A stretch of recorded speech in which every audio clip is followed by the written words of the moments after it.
So the next step in our shoe building process is going to be adding stitches to the various panels.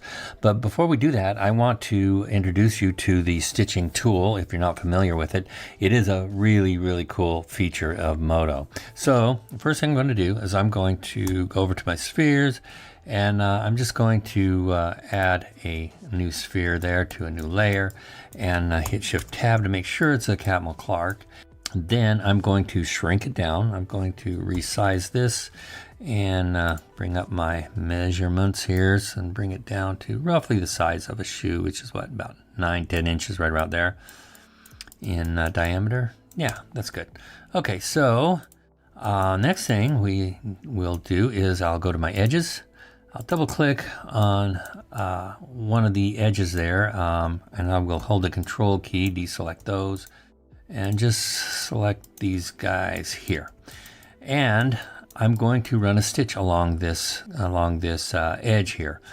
I'm going to go to the Stitch Mesh tool. I'm going to click on that, and that brings up a little requester panel. And we're going to go to Use Stitch Preset. And what that is, it's just going to bring up my preset browser and let me pick what stitch I want to use, because there's a lot of stitches you can pick from in this. So I'm going to go OK. And as far as the curve source goes, I'm going to click here, and I'm going to go up to the top where it says Selected Edges Procedural. Okay, and that's all I got to do. And that's all I have to do, and click OK. And it's going to bring up the preset browser, allow me to select one of these stitches. I'll select the first one, go OK, and there it is. So what we're seeing is Modo is using the vertices along these edges as nodes as far as the stitches go, and it's created a curve.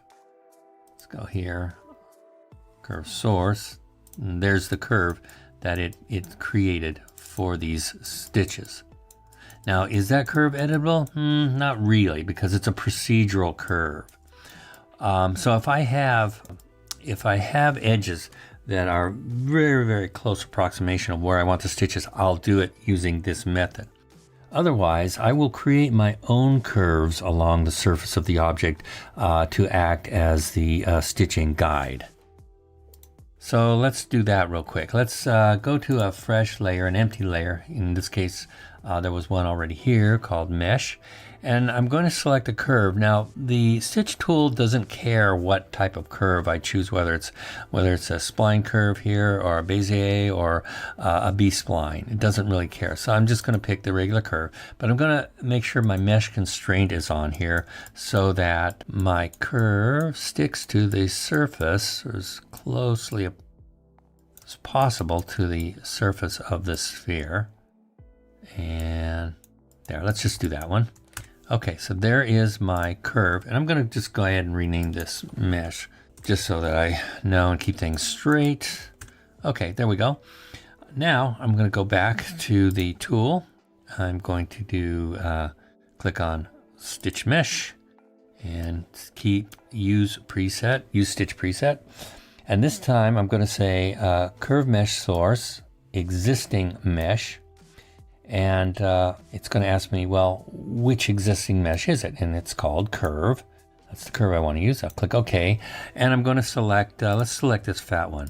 Click OK. Now you don't see anything at first, and that's because the stitches need a surface to align to.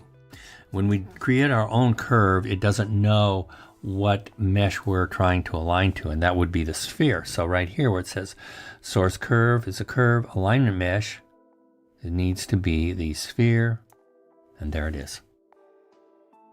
All right. The cool thing about this is it's very easy to edit your curve now.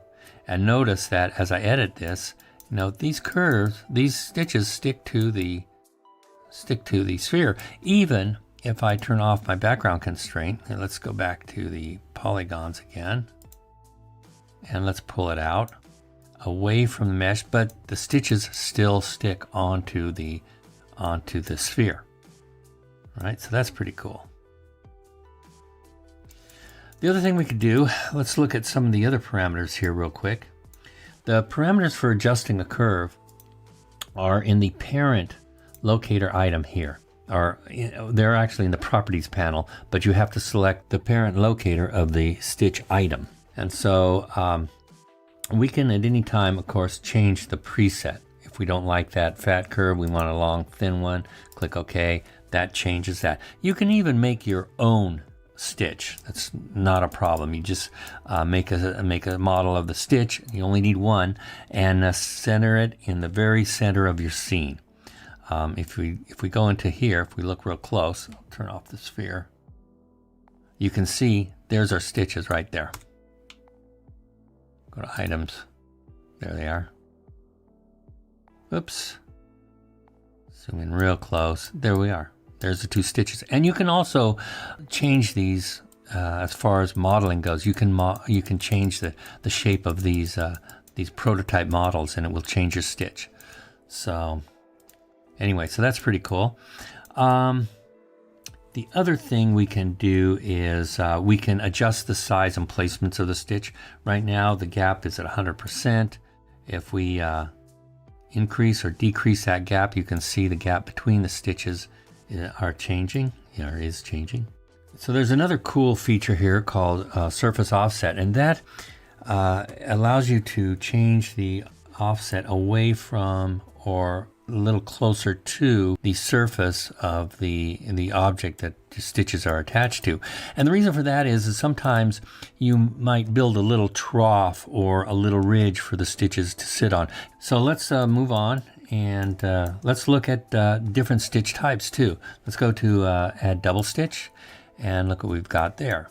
Now I might want to change my preset based on a different type of stitching that I have. And I can do that too. We can change some features of that, just have it on one side or the other side of that curve. We can actually add a third row of stitches right in the center. And we can just remove this whole thing by clicking remove and go back to the base stitch that we have. We can add a cross stitch. That's pretty cool. And again, there's some parameters down here to adjust. We won't get into that right now. We can do a V stitch, and we can do one of my favorites, the baseball stitch. That's awesome. And again, there are parameters that you can change on this as well, because sometimes you don't want it to look too perfect, so you can do a little bit of randomization on it. All right. Now, of course, we can, I'm going to just remove that and go back to the base. We can also add some color to our stitches, and this was the last one I added, so that's this guy right here. And I'm going to just change the color here real quick. There we go.